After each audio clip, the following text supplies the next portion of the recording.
ಸತತ ಮೂರನೇ ಬಾರಿಗೆ ಪ್ರಧಾನಿಯಾಗಿ ನರೇಂದ್ರ ಮೋದಿ ಅವರು ಅಧಿಕಾರವನ್ನ ವಹಿಸಿಕೊಳ್ಳಲಿದ್ದಾರೆ. ಸದ್ಯ ಎನ್ಡಿಎ ಮೈತ್ರಿಕೂಟದಲ್ಲಿ ಸಚಿವ ಸ್ಥಾನ ಹಂಚಿಕೆಯ ವಿಚಾರವಾಗಿ ಬಹು ಚರ್ಚೆ ಆಗ್ತಾ ಇದ್ದು ಇದನ್ನ ಈಗಾಗಲೇ ಅಂತಿಮಗೊಳಿಸಿಕೊಂಡಿರುವಂತೆ ಕಾಣಿಸ್ತಾ ಇದೆ.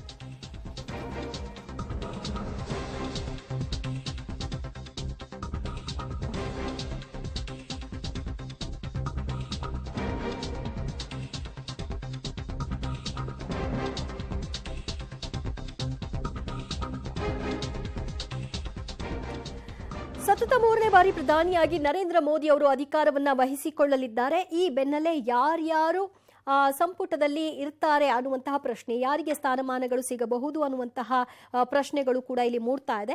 ಖಾತೆ ಫಾರ್ಮುಲಾಗಳನ್ನ ಯಾವ ರೀತಿಯಾಗಿ ಅನುಸರಿಸಬಹುದು ಅಂತ ಸದ್ಯ ಟಿಡಿಪಿ 3 ಸಚಿವ ಸ್ಥಾನವನ್ನ ಕೊಡಬಹುದು, ಆದರೆ ಅವರು 5 ಸಚಿವ ಸ್ಥಾನದ ನಿರೀಕ್ಷೆಯನ್ನ ಇಟ್ಕೊಳ್ಳಲಾಗಿದೆ. ಜೆಡಿಯು ಮತ್ತು ಜೆಡಿಎಸ್ ಏಕನಾಥ್ ಶಿಂದೆ, ಚಿರಾಗ್ ಪಾಸ್ವಾನ್ ಇವರೆಲ್ಲರಿಗೂ ಕೂಡ ಅಧಿಕಾರದಲ್ಲಿ ಒಂದಷ್ಟು ಪಾಲು ಇರುತ್ತೆ. ಹಾಗಾಗಿ ಯಾರ್ಯಾರಿಗೆ ಯಾವ್ಯಾವ ಖಾತೆಗಳು ಸಿಗತ್ತೆ, ಎಷ್ಟು ಸಚಿವ ಸ್ಥಾನಗಳು ಸಿಗತ್ತೆ ಅನ್ನೋದನ್ನ ಕಾದು ನೋಡಬೇಕು.